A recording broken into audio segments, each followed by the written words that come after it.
வணக்கம். இன்னைக்கு நம்ம பார்க்க போகிறது south Indian style traditional Mysore pak எப்படி பண்ணுறதுன்னு பார்க்கலாம் வாங்க. இதுக்கு நான் 1 கிளாஸ் அளவுக்கு கடலை மாவு எடுத்திருக்கேன். இதை இப்போ வெறும் வாணலியில் மிதமான தீயில வச்சு வாசனை வர அளவுக்கு நல்லா வறுத்து எடுத்துக்கலாம். அடிப்பிடிக்காமல் நல்லா வறுப்பட்டுடுச்சு. இது கூட ஒரே ஒரு ஸ்பூன் சர்க்கரை சேர்த்து இதை நல்லா ஆற விட்டுடலாம். சர்க்கரை சேர்க்கும் போது நம்ம கிளறும் போது கட்டிகள் வராமல் இருக்கும். இப்போ இதுக்கு தேவையான சர்க்கரை பாகு காசிக்கலாம். இதே கடாயில் 1.5 கிளாஸ் அளவுக்கு சர்க்கரை சேர்த்துக்கலாம். நான் எந்த கிளாஸால் கடலை மாவு அளந்தேனோ அதே கிளாஸால் இப்போது சர்க்கரையும் மெஷர் பண்ணியிருக்கேன். 1.5 கிளாஸ் சர்க்கரை சேர்த்து 1 கிளாஸ் தண்ணி சேர்த்து இதை 1 கம்பி பதம் வர அளவுக்கு காய்ச்சி எடுத்துப்போம். இது பாகு நல்லா கொதிக்கட்டும். அதுக்குள்ளே பக்கத்தில் இன்னொரு கடாயில் 100 கிராம் அளவுக்கு வனஸ்பதியை நல்லா உருக்கி சூடு பண்ணி வச்சுக்கலாம். இது கூட 4 ஸ்பூன் நெய் மட்டும் சேர்த்துருக்கேன். உங்களுக்கு விருப்பப்பட்டால் நீங்கள் மொத்தமாகவே நெய்லேயே பண்ணலாம். நான் இன்றைக்கி கொஞ்சம் வனஸ்பதியும் சேர்த்து பண்ணுறேன்.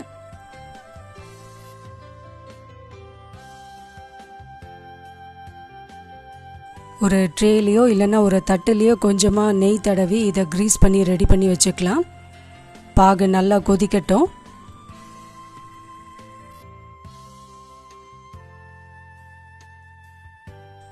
பாகு பார்த்திங்கன்னா இப்போ 1 கம்பி பதம் வந்தாச்சு. இப்போ இதை அடுப்பை சிம்மில் வச்சுட்டு நம்ம வறுத்து வச்சுருக்க கடலை மாவை இதில் போட்டு நல்லா கட்டிகள் இல்லாமல் கலந்து விட்டுடலாம். நம்ம சர்க்கரை சேர்த்து கலந்து வச்சுருக்கிறதுனால கட்டிகள் வராது. இருந்தாலும் கொஞ்சம் லேசாக அழுத்தம் கொடுத்து இது மாதிரி தேய்ச்சி விட்டோன்னா கட்டிகள் இல்லாமல் நல்லா கரைஞ்சிடும்.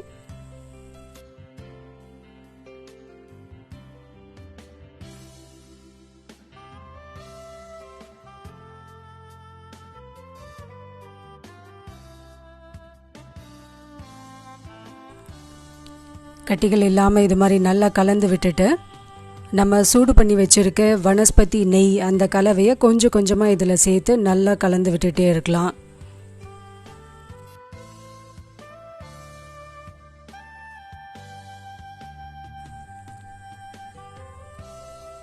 இது மாதிரி நம்ம கொஞ்சம் கொஞ்சமாக சேர்க்கும்போது இது மாதிரி நல்லா பொங்கி வரும். வனஸ்பதியை லோ ஃப்ளேம்லேயே வச்சு சூடு பண்ணிகிட்டே இருக்கலாம். அதை ஆஃப் பண்ணக்கூடாது. மிதமான சூட்லேயே அது இருந்துகிட்டே இருக்கணும்.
நம்ம இப்போ உருக்கி வச்சுருக்க எல்லா வனஸ்பதி நெய் கலவையும் சேர்த்தாச்சு.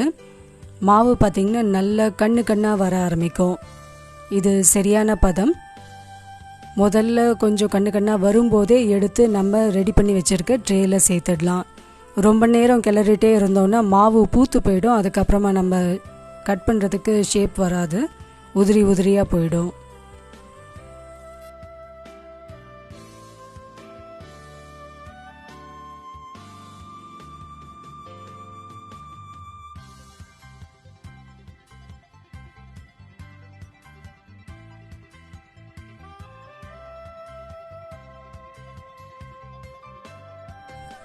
மைசூர் பாக் ரெடி ஆகிடுச்சு.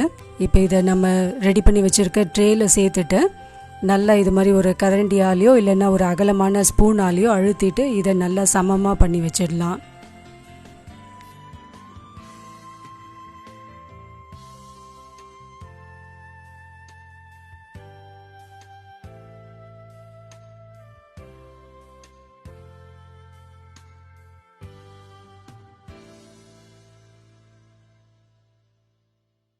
நல்லா சமமாக தட்டி விட்டுட்டு சூடாக இருக்கும்போது இதை நல்லா கட் பண்ணிவிட்டு நமக்கு எந்த ஷேப்பில் வேணுமோ கட் பண்ணி ரெடி பண்ணிடலாம். இப்போ ஒரு 10 நிமிஷம் ஆயிடுச்சு. இது நல்லா ஆறி இருக்கு. இப்போ நம்ம கட் பண்ணி வச்சுருக்க மைசூர் பாக்கு எடுத்துடலாம். ரொம்ப சுவையான நம்மளோட traditional south Indian Mysore pak ready ஆயிடுச்சு. இந்த ரெசிபி பிடிச்சிருந்தா லைக் பண்ணுங்கள், கமெண்ட் பண்ணுங்கள், உங்கள் ஃப்ரெண்ட்ஸ் அண்ட் ரிலேட்டிவ்ஸ் கூட ஷேர் பண்ணுங்கள். நம்ம சேனலை இன்னும் நீங்கள் சப்ஸ்கிரைப் பண்ணலைன்னா மறக்காமல் சப்ஸ்கிரைப் பண்ணிவிடுங்க. தேங்க்யூ.